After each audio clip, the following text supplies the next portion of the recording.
जो आज़ादी की राहों में वतन पर मिट के सोए हैं, जो आज़ादी की राहों में वतन पर मिट के सोए हैं, उनकी शहादत के गुलिस्तान सदा आबाद रहते हैं। उनकी शहादत के गुलिस्तान सदा आबाद रहते हैं। उन बलिदानियों का योगदान हमें स्मरण दिलाता है कि एक षड्यंत्र के तहत जब देश के दो टुकड़े हुए, तब से लेकर 8 दशक बीत जाने के बावजूद विभाजन का यह घाव पूरी तरह भरा नहीं है।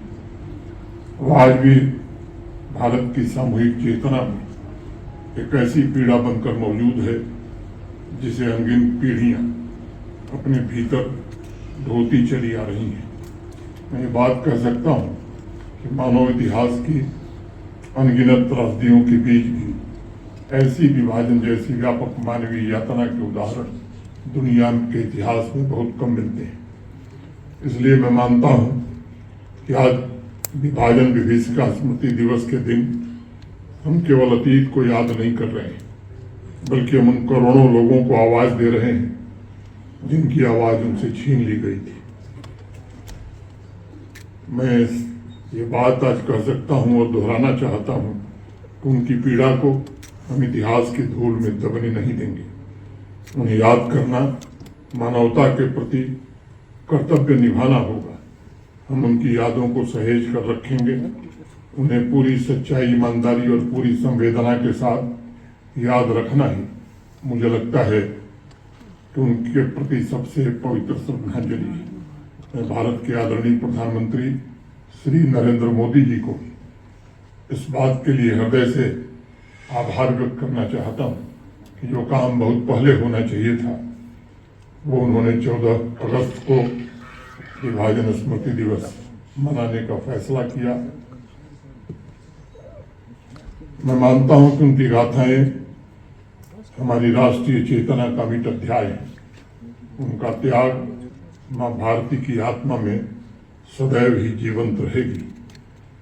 मैं चाहूंगा कि जम्मू कश्मीर की आवाम भी इस बात को ध्यान स्मरण रखे। ये दिन केवल तारीख का एक पन्ना नहीं है, बल्कि हमारी सामूहिक स्मृति, आत्ममंथन और राष्ट्रीय संकल्प का भी दिन है। अली सरदार जाफरी की 2 पंक्तियां मैं आपके सामने उद्धृत करना चाहूंगा। उठो हिंद के बागवानों उठो, उठो इनकलाबी जवानों उठो, किसानों उठो, कामगारों उठो, नई जिंदगी के सरारों उठो, उठो जैसे दरिया में उठती है मौज, उठो जैसे आंधी की बढ़ती है फौज, उठो बर्फ की तरह हंसते हुए, जमाने की रफ्तार को मोड़ दो, जमाने की रफ्तार को मोड़ दो।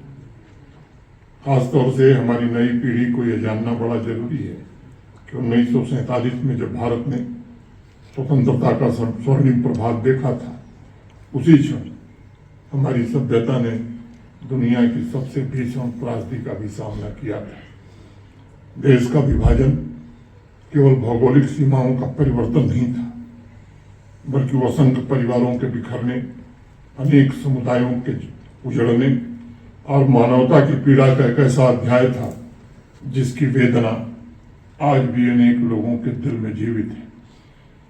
असंख्य लोग अपने घर बार छोड़ने को विवश हुए। असंख्य निर्दोष जीवन काल में ही काल के गाल में समा गए।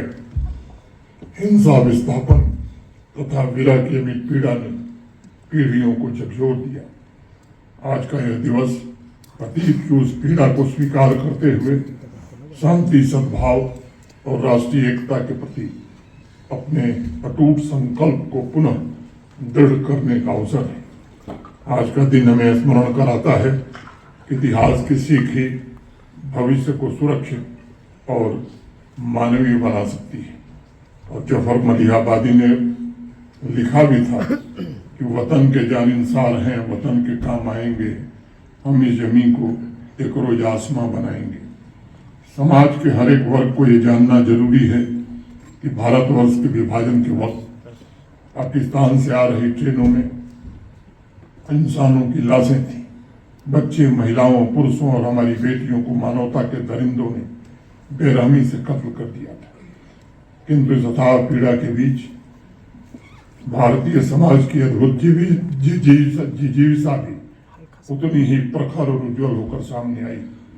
जिन लोगों ने सब कुछ खो दिया था, उन्होंने अपने साहस, परिश्रम और आत्मविश्वास से जीवन को पुनः गढ़ा।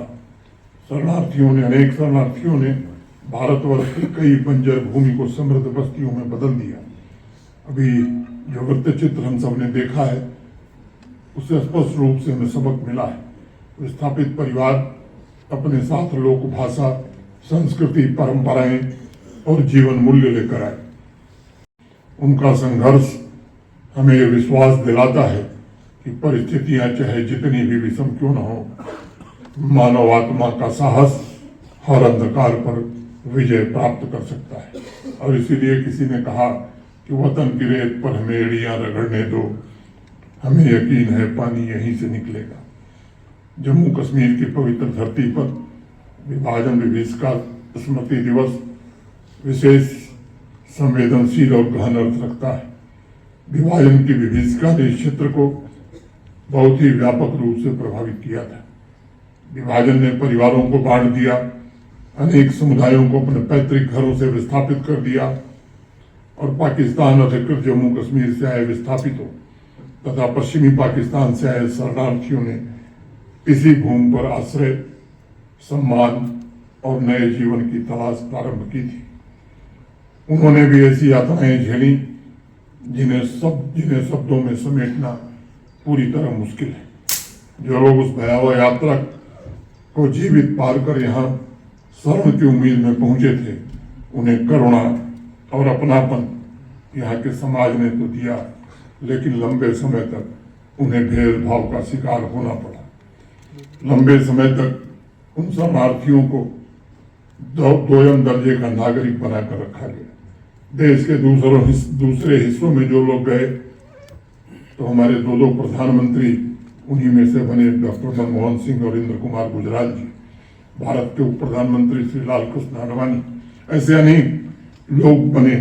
लेकिन जो लोग दुर्भाग्य से जम्मू कश्मीर आए, मुझे लगता है कि उन्हें दोयम दर्जे का नागरिक ही बनाकर रखा गया।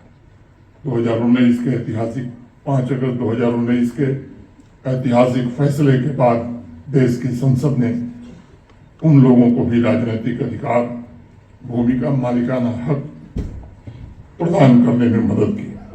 विभाजन के चंद महीनों बाद ही कबायली हमले की आड़ में देश के दुश्मनों ने दोबारा हमारी छाती पर वार किया था। मैं मानता हूं कि उस परिस्थिति में अनगिनत परिवारों का संघर्ष और त्याग जम्मू कश्मीर की सामूहिक स्मृति का अविभाज्य हिस्सा है।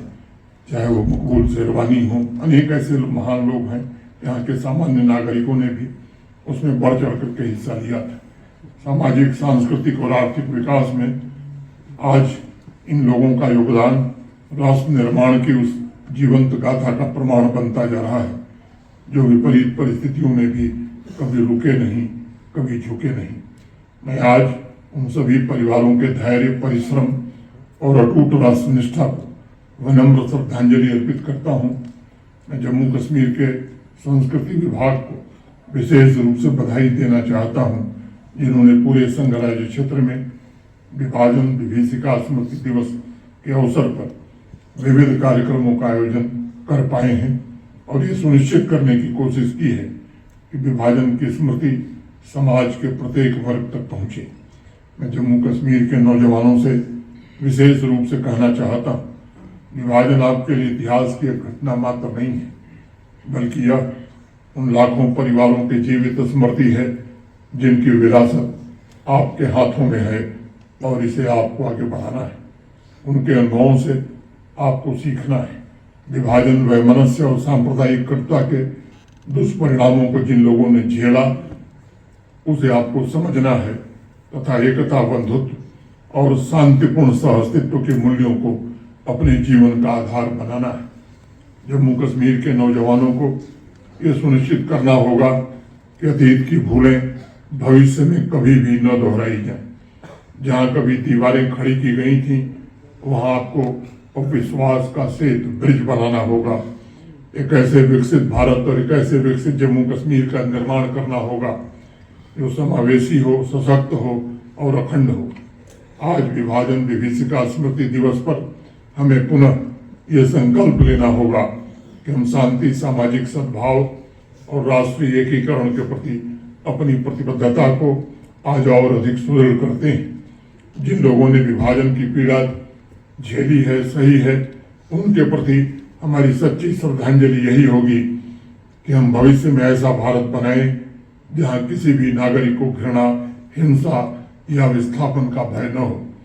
आत्मनिर्भर और विकसित जम्मू कश्मीर और विकसित भारत किसी एक व्यक्ति की जिम्मेदारी नहीं, केवल सरकार और प्रशासन की भी जिम्मेदारी नहीं, बल्कि संपूर्ण आवाम को मिलकर ये जिम्मेदारी अपने कंधों पर उठानी चाहिए। आज का दिन आवाम को याद दिलाता है कि राष्ट्रीय एकता हमारी सामूहिक शक्ति, सुरक्षा और प्रगति का आधार है। मित्रों, आज का दिन आवाम को यह भी स्मरण कराता है कि भारत की वास्तविक शक्ति उसकी विविधता में निहित है। कश्मीर से कन्याकुमारी तक, गुजरात से गोवा तक और असम से अरुणाचल तक हमारा राष्ट्र विभिन्न भाषाओं, संस्कृतियों, परंपराओं और आस्थाओं का एक अनुपम संगम है। चंद लोगों के स्वार्थ की वजह से बंटवारे ने सांस्कृतिक इंद्रधनुष को खंडित करने का प्रयास किया था, लेकिन आज भारत गौरव के साथ 1947 से विकास की दिशा में निरंतर आगे बढ़ रहा है। आज हमारा भारत पहले से अधिक सशक्त, आत्मविश्वासी और एकजुट होकर दुनिया के सामने खड़ा है। हम सबका दायित्व है कि हम ऐसी आवाम को निर्मित करें जहां प्रत्येक समुदाय सम्मानित हो, प्रत्येक नागरिक स्वयं को सुरक्षित अनुभव करे और प्रत्येक स्वर को समान महत्व मिल सके। आइए आज भविष्य के प्रति हम अपने दायित्व को भी निभाने का संकल्प लें तथा हम अपने आने वाली पीढ़ियों को विभाजन की पीड़ा से परिचित भी कराते रहें। आइए हम आवाम में शांति, सद्भाव और पारस्परिक विश्वास को सुदृढ़ करें तथा ये संकल्प लेकर के यहाँ से जाएं कि विभाजन जैसी त्रासदी को इस मुकद्दस मिट्टी पर फिर कभी दोहराने का अवसर किसी को नहीं दिया जाएगा। मैंने कहा कि अपनी बात खत्म करूंगा। जो कामयाबी है उसकी खुशी तो पूरी है, जो कामयाबी है उसकी खुशी तो पूरी है, मगर ये याद भी रखना बहुत जरूरी है कि दास्तां हमारी अभी अधूरी है। बहुत हुआ मगर फिर भी ये कमी तो है, बहुत से होठों पे मुस्कान आ गई, बहुत सी आंखें जिनमें अभी नमी तो है।